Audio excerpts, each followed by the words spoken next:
Shabtai Tzvi a été probablement le plus célèbre des faux messies de l'histoire juive. Et d'une manière logique, le mouvement aurait dû s'éteindre avec sa conversion à l'islam.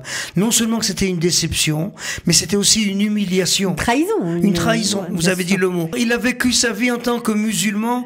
N'oublions pas qu'il est pas très net. Okay. Entre musulman juif, ça lui arrivait de rentrer à la mosquée avec les tefilines ou quoi. C'est un personnage qui est complexe à gérer. Shabbatai Tzvi, vous en avez forcément entendu parler, le faux messie qui a révolutionné les communautés juives d'Europe et d'Israël. Pour en parler, nous avons Eliaou Atlan, qui est enseignant en histoire juive, qui a écrit des livres, notamment le livre de Hebron, et puis un livre autour de Shabbatai Tzvi qui s'intitule « Des frères de Shabbatai Tzvi aux souvenirs messianiques ». Mais il n'est pas là pour nous parler de son livre, il est là pour nous parler d'un parcours, pour être en prisme avec la personnalité de Shabbatai Tzvi en plein cœur de Jérusalem. Donc si vous avez envie d'en savoir plus, restez avec nous, vous allez être passionnés. Bonjour Eliaou et bienvenue. Bonjour Cathy. Alors qui était Shabbatai Tzvi pour ceux qui ne savent pas? Shabbatai Tzvi a été probablement le plus célèbre des faux messies de l'histoire juive. C'est-à-dire qu'en son temps, il a réussi à une époque où il n'y a pas d'internet, où il n'y a pas tous les moyens technologiques dont nous bénéficions, il a réussi à embraser pratiquement toutes les communautés du monde juif, en faisant diffuser que l'espoir messianique venait de se réaliser. Avec lui. Maintenant, il disait en gros qu'il était le Messie, quoi. Il s'est présenté comme le Messie, mais on l'a un peu aidé dans cette présentation. En ce sens que Shabtai Tzvi était un Talmid Chacham, une personne qui a étudié dans les yeshivot. À l'âge de 18 ans, il est Rav. Comme on est la génération du développement extraordinaire de la Kabbale, donc comme beaucoup de Talmidei Chachamim à cette époque-là, il est imbu de Kabbale, mais il souffre aussi de troubles psychologiques. J'utilise un terme moderne. Et vous comprenez qu'à cette époque-là, on pouvait décrire sa maladie comme autre chose, comme une personne inspirée, divinement inspirée. En fait, il était ou bipolaire ou maniaco-dépressif. Voilà. Ouais. Pour Gershon Shalom, le grand chercheur spécialiste de Shabtai Tzvi, il était victime de cette maladie maniaco-dépressive. Maintenant, ça va être un autre rabbin beaucoup plus jeune que lui, Rabbi Nathan Ahazati, qui lui va le désigner comme Messie. Et là, leur rencontre, c'est quelque chose d'absolument extraordinaire. Shabtai Tzvi vient chez Nathan dans la ville de Gaza, donc d'où son nom, Nathan Ahazati, pour se faire soigner. Il lui dit, écoute, j'entends des voix, on me dit que je suis le Messie, et je peux plus supporter ces messages-là, soigne-moi. Et Nathan Ahazati, non seulement qu'il ne va pas le soigner, il va le confirmer. Et vous savez, aujourd'hui, c'est quelque chose il y a des fois des retours historiques qui sont très amusants. On raconte que lorsque Théodore Herzl a écrit son livre L'État juif, les membres de sa famille sont persuadés qu'il est devenu malade, qu'il est atteint d'un trouble aussi. On va l'envoyer chez Max Nordau. Et Max Nordau, à l'époque, c'était la référence. Théodore Herzl arrive comme un malade dans le salon de Max Nordau. Max Nordau dit, allongez-vous sur le canapé, dites-moi de quoi vous souffrez. Et au lieu que Max Nordau lui dit, écoutez, vous êtes malade, Max Nordau va lui dire, mais tu as raison, je suis ton numéro 2 maintenant. Alors, beaucoup de Haridim nous disent, regardez, tous les faux messies obéissent à un certain schéma historique comme ça. Ils viennent pour se faire soigner, non seulement qu'on ne réussit pas à les soigner, mais vont contaminer les autres. Ça, c'est pour la petite histoire. Donc, en fin de compte, l'âme du mouvement, ça va pas être Shabbatai Tzvi, ça va être ce fameux Nathan Ahazati. Maintenant, nous, comme vous m'avez dit, lorsqu'on a préparé cette émission, on va essayer de s'attacher au personnage, à son arrivée à Jérusalem. Et oui, parce que vous avez décidé, alors vous allez nous raconter comment, mais de nous préparer une balade historique autour de ce personnage. Absolument. Alors évidemment, ce fameux Messie a déçu forcément toutes les communautés juives, puisque, pour ceux qui le savent déjà, il s'est converti à l'islam en 1666. Absolument. Et vous avez décidé de nous emmener sur ses traces, parce qu'il a été à Jérusalem. On va expliquer que du fait qu'il souffre de ces troubles-là, sa famille décide de l'éloigner. Sa famille, c'est une famille de notables, sont des gens riches, respectés, et Shabtai Tzvi, il est un peu le trouble-fête de la famille. Et pendant 10 ans, il va errer dans différentes communautés de l'Empire ottoman, à Salonique, à Istanbul, à Izmir, un peu partout. Et en fin de compte, on va l'envoyer à Jérusalem. Pourquoi à Jérusalem?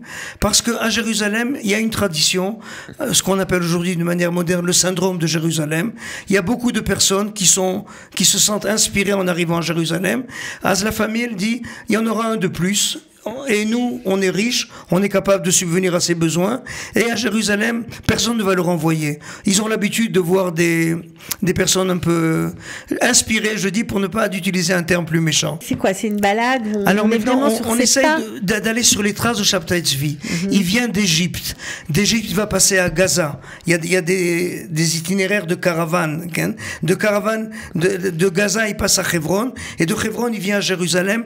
Donc il va rentrer par la porte de Jaffa, porte qui s'appelait à l'époque porte de Hebron. Et là, on essaye de comprendre l'émotion d'un Talmid Chacham qui se prend pour le Messie et qui arrive à Jérusalem. Il regarde qu'est-ce qu'il trouve autour de lui. Alors on va analyser un peu la porte de Jaffa. Vous savez qu'il y a des écritures gravées que les Turcs ont écrit à l'intérieur de la porte de Jaffa. On va essayer de les analyser et de voir comment de Jérusalem il va un peu errer. Et à cette époque-là, comme aujourd'hui encore, il y a des endroits qui sont des lieux de pèlerinage à Jérusalem. Et pour un candidat au titre de Messie, le tombeau de David, c'est une tachana, c'est une étape qui est incontournable, obligatoire. Ouais. Donc on va arriver sur le tombeau de David, voir comment Shabtai Tzvi va réaliser son identité, sa dimension messianique sur le tombeau de David. Et le Messie, des fois on oublie de le dire, il a des prétentions mondiales. Il vient pas résoudre les problèmes d'une communauté ou même du peuple juif seulement. Et vous savez certainement du peuple juif seulement qui vit en Israël, de tout le peuple juif, il veut résoudre. De toute l'humanité entière. Okay. Et vous savez qu'au-dessus du tombeau de David, il y a ce qu'on appelle la salle de la Seuda Rona, la scène. C'est là où Jésus aura fait son dernier. Donc, il a aussi quoi dire au christianisme.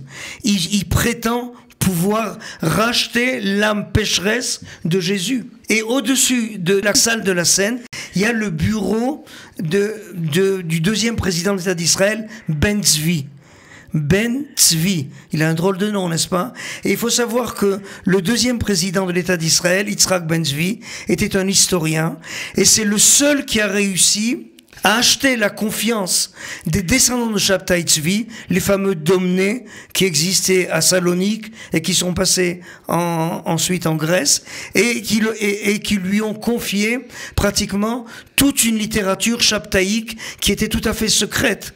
Et aujourd'hui, elles sont au Machon Ben Tzvi. Mais non, pourquoi? Parce qu'ils étaient persuadés que, à travers son nom, Ben Tzvi, il était lui-même un descendant ou un sympathisant de Shabtai Tzvi. Voilà, c'est une très belle visite qui se déroule en 5 étapes. On ne va pas tout décrire, évidemment. Ça se finit à la Khourba. Alors, est-ce qu'on peut dévoiler pourquoi ou pas? Oui, parce que tout simplement, la Khourba a été construite par des descendants, pas des descendants biologiques, mais un groupe de Shabtaïm. À la tête il va y avoir 1500 Olim Chadashim. On est au XVIIe siècle, c'est énorme. 1500 Olim Chadashim qui vont venir d'Europe et ils ont à leur tête 2 chefs. Le premier qui est Rabbi Yehuda Chassid, qui est un Shabtai Matoun, et le deuxième qui est Rabbi Chaim Malach, qui est un Shabtai Kitzoni. On rentrera dans les explications durant le... Et c'est eux qui vont acheter ce terrain-là pour construire cette synagogue qui va être tellement de fois détruite au point de garder pour nom la synagogue à Khourba. La ruine. Bidiou. Donc cette initiative de là, c'est une initiative vraiment des chassidim de Shabtai Tzvi. Alors évidemment, on essaiera, j'imagine, pendant ce périple qui aura lieu d'ailleurs le 11 mars, on peut inviter tous les tous les francophones intéressés par cette histoire rocambolesque, on peut le dire, parce qu'il lui est arrivé des tas de choses à ce Shabbat Aizvi. Le 11 mars, on peut réserver au 052 555 68 02. On appelle Dvorah, elle vous réservera votre place. Si Dieu veut, à 11h. À 11h, devant la porte de Jaffa. Voilà, c'est là-bas que ça va commencer, c'est la première étape. Alors, évidemment, on imagine qu'il y a une immense déception du fait qu'il se soit converti à l'islam.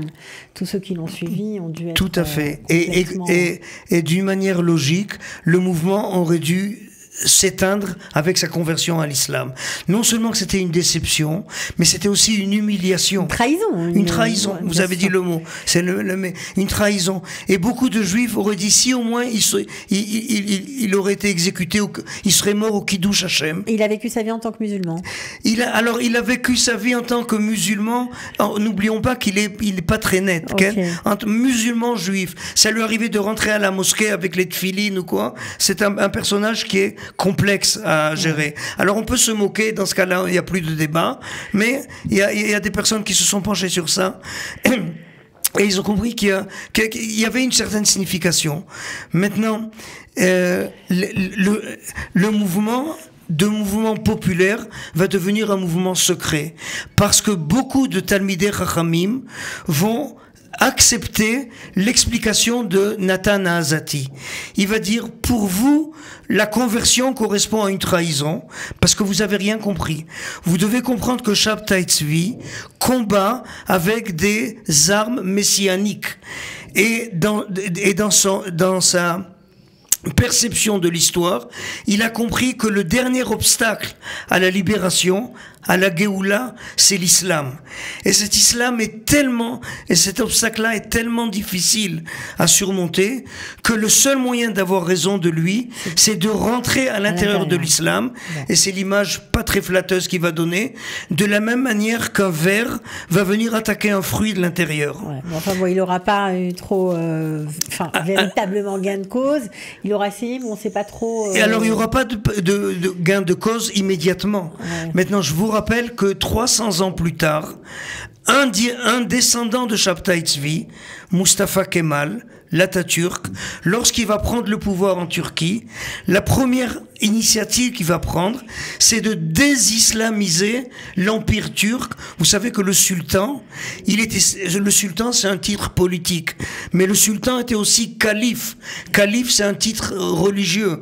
Ça vient du mot khalif, ça ressemble à l'hébreu les khalif, celui qui remplace le prophète Mahomet.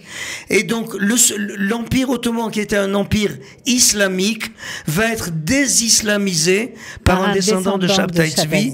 Donc, d'une certaine manière, on peut dire qu'il y a quelque chose qui s'est réalisé. Alors, si vous êtes passionné d'histoire, comme notre cher Eliaou, comme vous venez de le constater, si vous vous demandez vraiment qui était Shabbat Aizvi, si vous voulez en savoir plus, et puis surtout marcher sur ses traces, c'est passionnant. À Jérusalem, on découvre des tas de choses. Eh bien, rendez-vous le 11 mars à 11h devant Chariafo, voilà, dans la vieille ville, 052 555 68 02. Vous téléphonez pour réserver, vous allez vous régaler. Eliaou Atlan, merci beaucoup. Merci beaucoup, Cathy. Et à très bientôt. À très bientôt, si Dieu veut.